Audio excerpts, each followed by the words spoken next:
કર્યા છે. એ ભાઈ મારા આખા જસોદાનગરના નીકળે ખૂબ કમાયું મારા ચાઉકના ભગવાનના ખોડિયાલના ભગવાન કર્યા છે.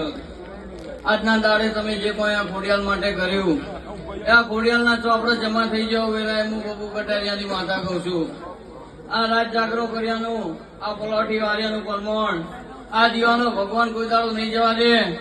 આવો વેલા હું હણસના કટારિયાની માતા કહું છું. ભાઈ કરતા કરતા મારો ભગવાન મારો કાશીનો શંકર મારો સીતારામજી છે. પરજાવજીના નાભીમાજીના પેટમાં જે પણ વાતો પડી હશે આજના દાડે આજના સમયે આ દીવાના ભરાઈ જાજો. અને જો પૂરી ના કરું તો દેહમાં મારું ચાઉકનું એણ છે. એ